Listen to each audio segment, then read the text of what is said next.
Bagaimana mungkin perusahaan yang sudah bertahun-tahun sukses dan membuktikan dirinya bisa bermain di dunia global, akhirnya bangkrut?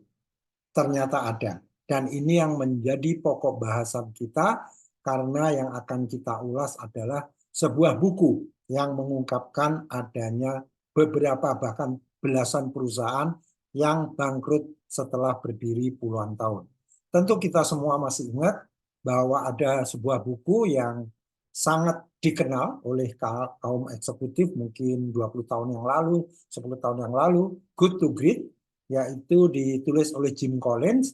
Beberapa tahun kemudian, dia bikin buku lagi yang judulnya How the Mighty Fall. Nah, ini yang sebetulnya akan kita bahas.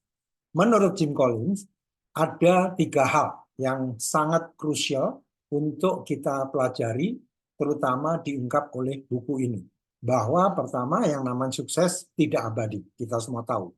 Dan yang perlu juga kita harus memahami tahapan pertumbuhan sebuah perusahaan, dan yang terakhir adalah bagaimana kita bisa mengantisipasi keberlanjutan perusahaan agar tidak terjadi kebangkrutan.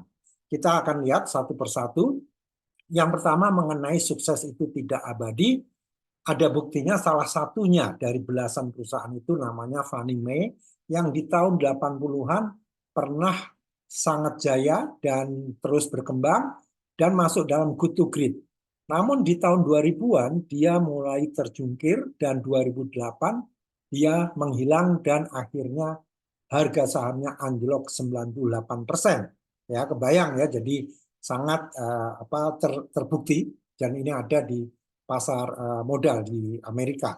Nah, kemudian kalau kita pahami tahapan pertumbuhan perusahaan, itu dimulai dari kelahiran, kemudian yang namanya perusahaan baru pastilah ada hasrat untuk sukses dan terus bekerja keras sehingga yang namanya pertumbuhan pesat tercapai. Sehingga kantor dibangun di mana-mana, distributor dibangun di mana-mana, dan seterusnya, dan pasarnya juga semakin meluas.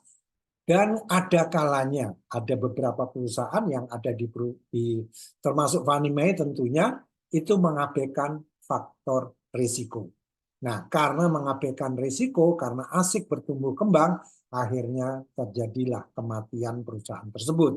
Nah, ini yang harus diantisipasi dengan baik untuk keberlanjutannya. Nah, ini merupakan hal ketiga yang dibahas oleh Jim Collins. Jadi, untuk mengantisipasi keberlanjutan, perlu ada langkah membaca tanda-tanda. Nah, ini harus diawali dulu. Harus bisa melihat tanda-tanda atau detak jantung bisnis itu, apakah dari sisi revenue atau dari dinamika cost structure-nya, itu harus bisa kita baca tanda-tandanya dengan baik. Nah, ini yang juga kita pernah belajar dari kasusnya Nokia atau BlackBerry, ya, mungkin kita semua masih ingat sekali mereka pernah sukses, tapi perusahaan itu ternyata kaum eksekutifnya atau leadersnya tidak mau menerima berita buruk. Dan yang terakhir adalah bagaimana bisa menyusun langkah pencegahan yang lebih baik. Jadi kalau disingkat, buku ini pada dasarnya bicara mengenai satu hal, yaitu bagaimana bertumbuh kembang dalam kewaspadaan. Itu saja yang menurut saya sangat menarik dan silakan baca sendiri buku ini karena sangat menarik. Terima kasih.